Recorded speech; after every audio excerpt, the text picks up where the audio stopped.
కోవాల్సిన పరిస్థితి వచ్చేది కాదు. ఓటర్లు కన్ఫ్యూషన్ గురయ్యే అవకాశం ఉంది.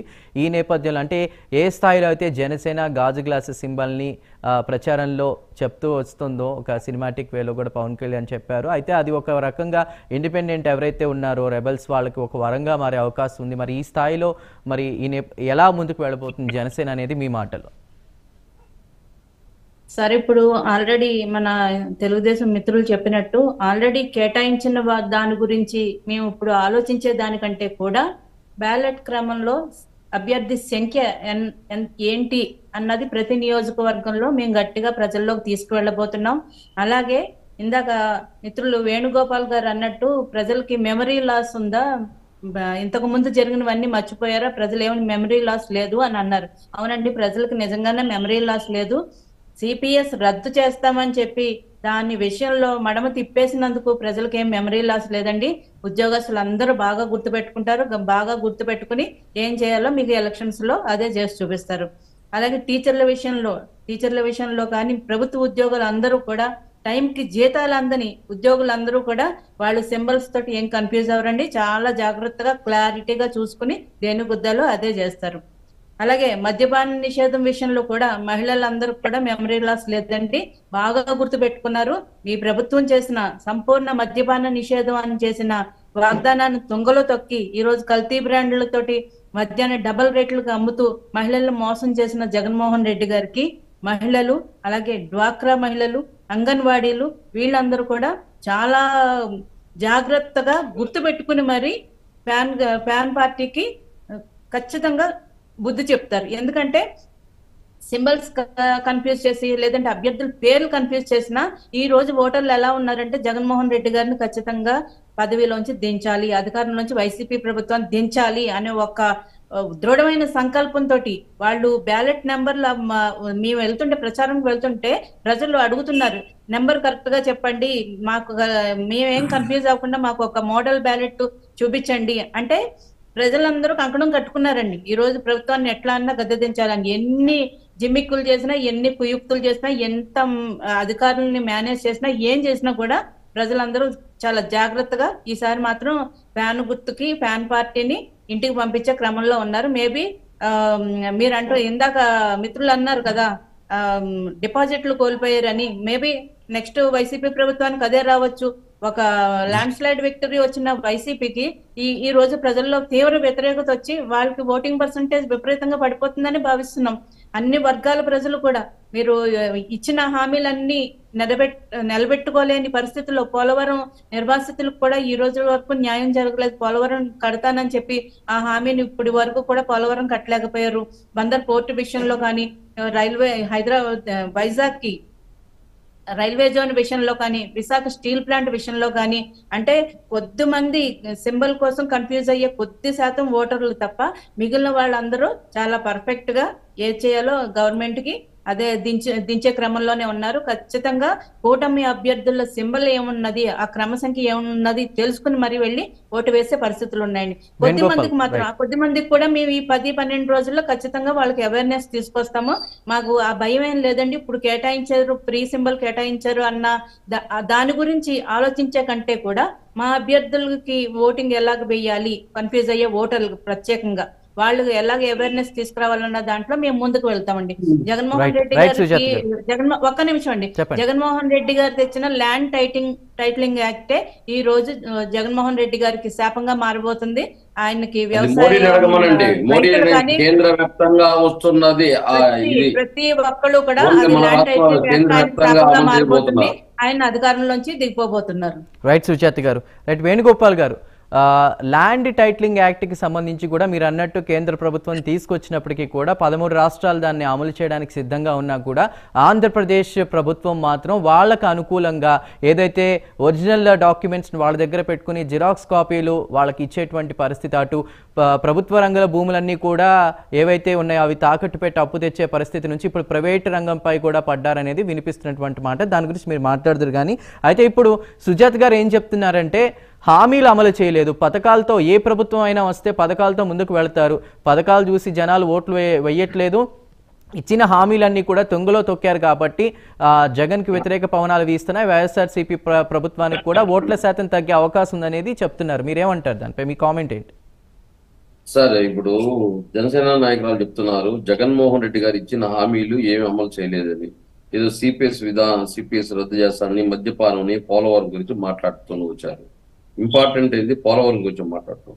సార్, పోలవరంది ఏదైతే R&R ప్యాకేజ్, ఏదైతే నిర్వాసితులకి డబ్బులు ఇవ్వమని చెప్పి 3 సంవత్సరాల క్రితం 15,000 అకౌంట్ కేంద్ర ప్రభుత్వానికి జగన్మోహన్ రెడ్డి గారు ఇవ్వడం జరిగింది. 15,000 మందికి 15,000 అకౌంట్స్ కి ఇప్పటివరకు రూపాయి వేయకపోవడం, అది R&R ప్యాకేజ్ ఇవ్వాల్సిన కేంద్ర ప్రభుత్వం ఎలా, రాష్ట్ర ప్రభుత్వం ఎలా? ఫస్ట్ ఆ మినిమం కామన్ నాలెడ్జ్ తెచ్చుకోమని చెప్పండి. అదే విధంగా డయాఫ్రమ్ వాళ్ళు దెబ్బతినింది. తెలుగుదేశం ప్రభుత్వంలో చంద్రబాబు నాయుడు కట్టిన డయాఫ్రమ్ వాళ్ళు 2020-21లో వరదలకు కొట్టుకోకపోతే, ఆ చిన్నపాటి వరదలకే డయాఫ్రమ్ వాళ్ళు కొట్టుకోకపోతే దాన్ని కేంద్ర ప్రభుత్వం ఆపమని చెప్పి ఏదైతే ఇంటర్నేషనల్ ఎక్స్పర్ట్స్ వచ్చి నివేదిక ఇచ్చేంత వరకు దాన్ని కొనసాగించకుండా ఆపమనేది కేంద్ర ప్రభుత్వం. వాళ్ళని ప్రశ్నించమని, వాళ్ళ మిత్ర పక్షాన్ని ప్రశ్నించమనండి. డయాఫ్రమ్ వాళ్ళు ఎందుకు కట్టలేదు, ఎందుకు వీళ్ళు ఆపాల్సి వచ్చింది కేంద్ర ప్రభుత్వము అని చెప్పి వాళ్ళని అడగమనండి. R&R ప్యాకేజ్ దిగింది బీజేపీ పార్టీ, వాళ్ళని అడగమని చెప్పండి. వాళ్ళంతా వదిలేసి పక్కన పెట్టుకునేసి ఈ పక్క రైట్ ఒక మోడీని, లెఫ్ట్ ఒక టీడీపీని పెట్టుకొని జగన్మోహన్ రెడ్డి గారిని ప్రశ్నిస్తారేంది? పార్లమెంటుని స్వయాన షెకావత్ గారు చెప్పడం జరిగింది. ఇది ఎందువరకు పోలవరం ప్రాజెక్ట్ ఆగింది, డయాఫ్రమ్ వాళ్ళు ఎందుకు దెబ్బతినింది, ఎవరి ప్రభుత్వంలో కట్టింది అని మొత్తం ఎక్స్ప్లెనేషన్ చెప్పింది. వీళ్ళని పార్లమెంట్ న్యూస్ ఫాలో అవ్వ చెప్పండి. అదే విధంగా ఏదైతే మద్యపానం గురించి మాట్లాడుతున్నారు, జగన్మోహన్ రెడ్డి గారు ఎక్కడ కానీ మద్యపానం నిషేధం చెప్పలేదు. నందమూరి తారక రామారావు మద్య నిషేధాన్ని చేసి తన తుంగలోకి దక్కి చంద్రబాబు నాయుడు, వీళ్ళ మిత్రపక్షమైన చంద్రబాబు నాయుడు మద్యాన్ని ఏర్లే పారిచ్చారు ప్రైవేట్ వ్యక్తులకు ఇచ్చేసి. జగన్మోహన్ రెడ్డి గారు ఈ రోజు ఏదైతే గతంలో ఉన్న షాపుల్ని 33% తగ్గించి దాన్ని రాష్ట్ర ప్రభుత్వమే చేపడుతూ 11 గంటల నుంచి 8 గంటల టయాన్ని తగ్గిస్తూ 43,000 బెల్ట్ షాపులు, 4,003 పర్మిట్ రూమ్స్ మూసివేయడం జరిగింది. అంటే ఈరోజు జగన్మోహన్ రెడ్డి గారి మద్యాన్ని దశల వారీగా తగ్గిస్తానన్నాడు కానీ, నియంత్రిస్తానని కానీ, మద్య నిషేధం చేస్తే దానివల్ల పక్క రాష్ట్రాల నుంచి కల్తీ మద్యాలు అవి ఇవి వచ్చి ప్రాణాలు పోవడం పరిస్థితి ఉంటుంది. కాబట్టి ఖచ్చితంగా స్టార్ హోటల్కి పరిమితంగా, లేకపోతే మెడికల్ కి పరిమితంగా వచ్చే మెడికల్ రిపోర్ట్ తో మద్యం ఇచ్చే విధంగా ఈ రోజు జగన్మోహన్ రెడ్డి గారి ప్రభుత్వం తీసుకుని వస్తుందే కానీ వీళ్ళు చెప్పినట్టు ఏదో ఆరోపణ చేసినట్టు ఇవన్నీ కాదు. అదే విధంగా సిపిఎస్ గురించి చెప్తున్నారు. ఈ రోజు జగన్మోహన్ రెడ్డి గారి ప్రభుత్వం వచ్చిన తర్వాత 85,000 కోట్లు ఈ రోజు ఎంప్లాయీస్ కి, పెన్షనర్లకి, ఎంప్లాయీస్ కి ఇస్తున్నారు. గతంలో 75 సంవత్సరాల స్వతంత్ర భారతదేశంలో 4 లక్షల ఉద్యోగాలు ఉన్నాయంటే ఇప్పటి వరకు జగన్మోహన్ రెడ్డి గారు వచ్చినాకే దాని 2,14,000 ఉద్యోగాలు ఇవ్వడం జరిగింది. అంటే ఈ రోజు చంద్రబాబు నాయుడు ప్రభుత్వంలో 35,000 నుంచి 40,000 కోట్లు ఖర్చు పెడుతుంటే ఈ రోజు జగన్మోహన్ రెడ్డి 85,000 కోట్లు ఈ రోజు కేవలం సంవత్సరానికి ఎంప్లాయీస్ కి ఏదైతే ఉద్యోగస్తులకి ఖర్చు పెడుతున్నాడంటే ఏ విధంగా ఉద్యోగస్తుల పైన జగన్మోహన్ రెడ్డి గారికి ప్రేమ ఉందో తెలుస్తుంది.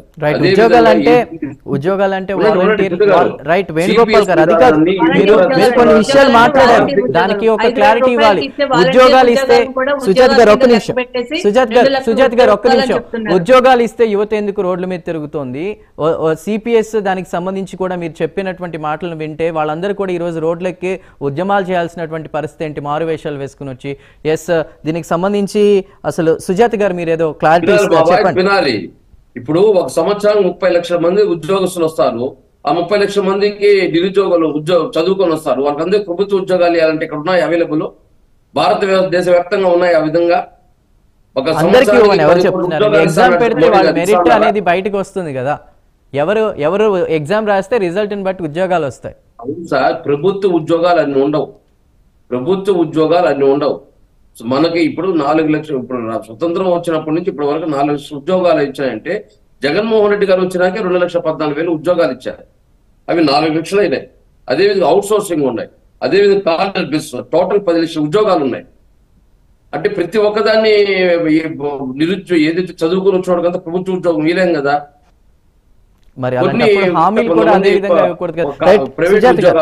ప్రైవేట్ సంస్థల ద్వారా వస్తుంటాయి, ఎంఎస్ఎంఈల ద్వారా ఈ రోజు ఇండస్ట్రీస్ పెట్టుకోవచ్చు. అదే వినండి, ఈ రోజు 167 కంపెనీలు ఏదైతే పరిశ్రమలు 67,000 కోట్ల పెట్టుబడులు వస్తే 127 పెద్ద పరిశ్రమలు వస్తే 85,000 ఉద్యోగాలు రావడం జరిగింది ప్రైవేట్ సంస్థలు. అదే విధంగా రాబోయే తరానికి కూడా ఏదైతే ముందుగానే జగన్మోహన్ రెడ్డి గారు ఏదైతే ఏ ఇండస్ట్రీస్ రావాలి అని ప్లాన్ దాసరి గారు ఒక్క నిమిషం, దాసరి గారు వేణుగోపాల్ గారు రైట్, మళ్ళీ మీకు ఛాన్స్ ఇస్తాను. దాసరి గారు చెప్పండి. అన్న మద్యపానం మీద ఈ నిషేధం మీద మాట్లాడండి.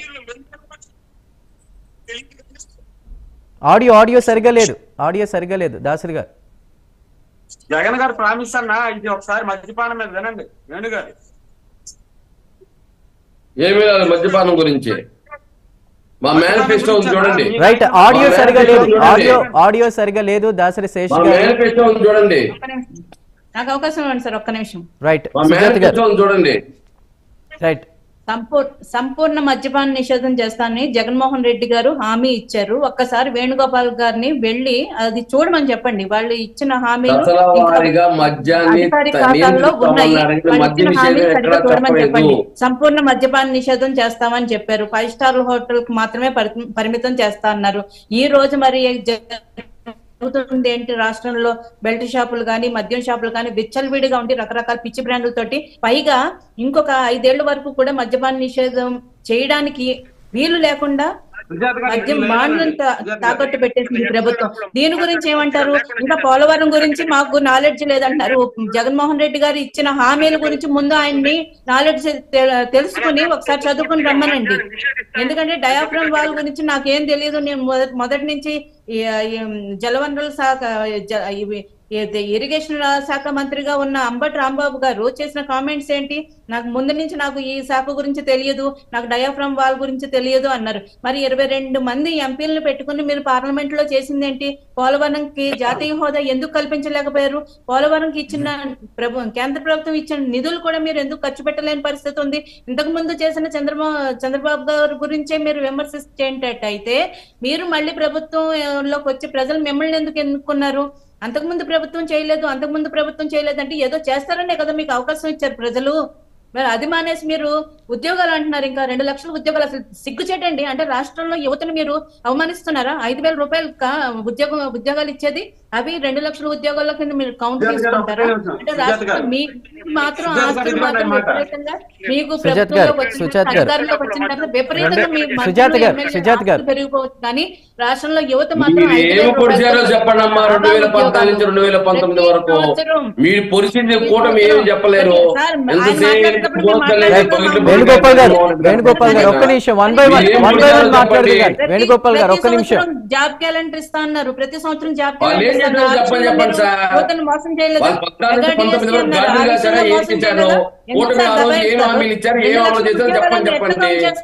రైట్ రైట్, ఒక్క నిమిషం సుజాత్ గారు. రైట్, వెంకటేష్ గారు. ఎన్నో చోట్ల సుజాత్ గారు ఒక్క నిమిషం. 10 తరగతులకు కూడా ఒక్క టీచర్ తో మేనేజ్ చేస్తున్న స్కూల్స్ ఉన్నాయి. ఒకసారి తెలుసుకుని వచ్చి మాట్లాడండి రైట్. సుజాత్ గారు, వేణుగోపాల్ గారు ప్లీజ్ సార్, ఇంకా మనకి గెస్ట్ ఉన్నారు. ఒక్క నిమిషం వేణుగోపాల్ గారు.